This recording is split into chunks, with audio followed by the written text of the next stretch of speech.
So there we were at the Gathering of Nations, walking around the first day, and we're looking for people to talk to do interviews with. And towards the end of the day, we walked up to this man and asked him if it'd be okay to do an interview, and he said sure, come by tomorrow.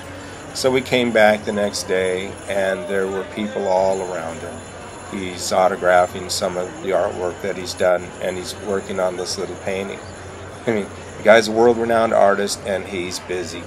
Top it off, I wasn't even sure if he'd remember me from the night before. Now, typically I'm just a camera guy. The lighting was bad. It was incredibly noisy. There were hundreds of people walking around. And the other thing too is I really dislike the term interview. I would rather have a conversation with somebody and, you know, get a chance to meet them and find out who they are. Well, in finally gathering up enough courage to ask the first question, I finally did, and I met one of the most humble people I've ever gotten a chance to talk to. Had fun, and this is how it went.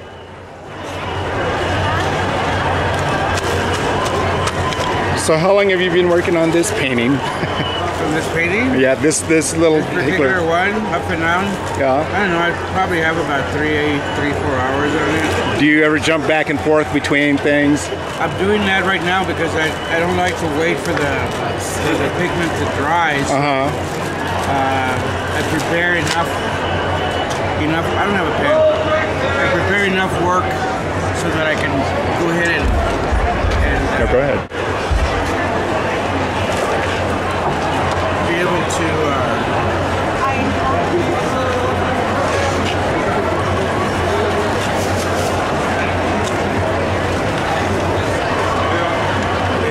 some people think that that's not like how I could do. It's really interesting every time you stop. Yeah. And you go from one, you're actually following the same theory, the same concept as far as how you're manipulating the medium. The only difference is that you're working in different areas,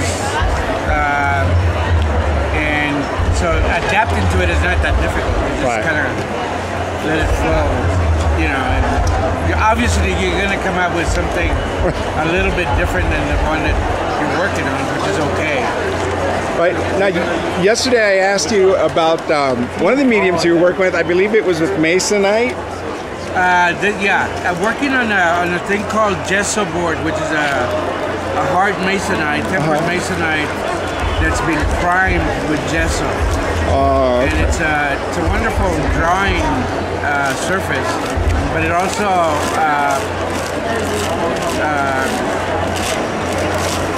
adaptable to any kind of wet medium like acrylic or even watercolors. But it was primarily I was working on it as a drawing medium. Now, do you deal with oils also, or? You know, I never really liked painting with oils, using oil paints. The closest I came to using an oil medium is doing a lot of monotype work, which I used oil-based inks rather than paints. Right. I just never adjusted very well. I did maybe 1 or 2 oil paintings. Well, you seem to get more of a flow with your watercolors as far as the colors blending. Well, you know, what's nice about the acrylics or the watercolors is that because I don't, I work in a very arbitrary way. In other words, I don't have a set palette that I'm fixed on. Right. That my ability to make changes with acrylics and watercolors is a lot more compatible to the way that I think in developing a piece of artwork. Now, have you ever made changes that weren't as readily accepted by the public as others? No, it's not. No, I think no, that's never in the back of my mind. I think that what I mean by a change is that you may see an area where you apply a certain color, a certain value of a color, and all of a sudden it doesn't fit. Well, you can make an adjustment right away, and change it a lot easier for me anyway than if I was working with an oil pigment.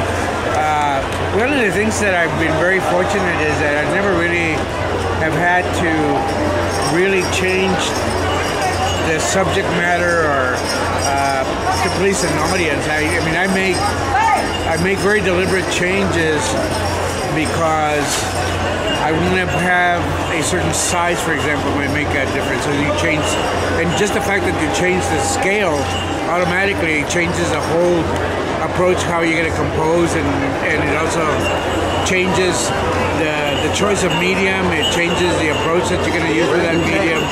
You know, just the simplest thing. But the thing is that you make that change because you want to see the possibilities that they are, rather than, oh, people like big things, little things. Right. Now you just use the term the value of a color. Is that ever determined by the subject that you're doing? Yeah, a lot of it, and it's because the way that I approach the piece of artwork, again, is very arbitrarily, meaning that I don't stay with a very traditional palette.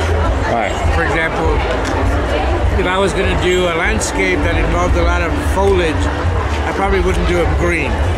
You know, right. That's kind of relationship, because I really think that I like color so much that I like to see what I can accomplish with that.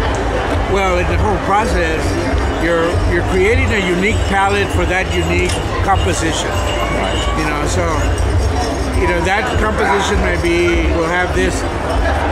In the end, we'll have this palette, and then when you do this, the next composition will be totally different, even though you're using the same medium. Or it could have similarities because you like how a color worked, right. You like how you manipulated it, you like where you placed it. I mean, so there's kind of relationship that you make. Of course, the audience doesn't see that. Right. It's like you're looking at a piece of artwork and you're building and you're building and you're building to where you're going to feel in the end that you've made the right choices as far as the palette that you use, as far as where you put that particular color, etc. You know, and because the palette that I chose is so arbitrarily that there's no set pattern in the sense of, you know, why did I go this route? Well, you know, it's pretty much a monochromatic. It's kind of all the colors are related. Yeah. And we'll see where that goes. But already I can tell that I'm going to go back in there and use one color that's totally opposite of what that palette is. Right.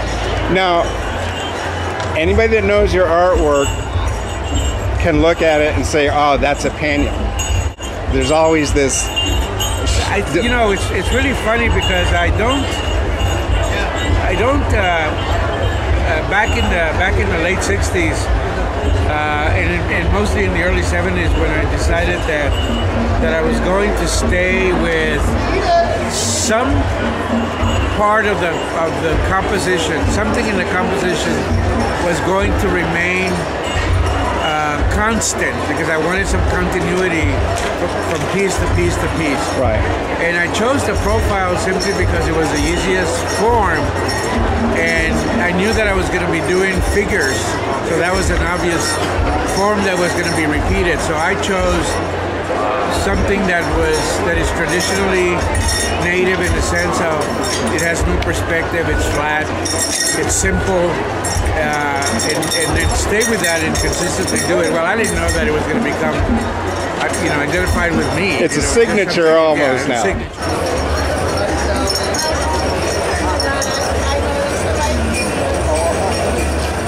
You know, and on my gravestone, that's hopefully will be quoted there, that I made a difference in people's life. Why shop in here?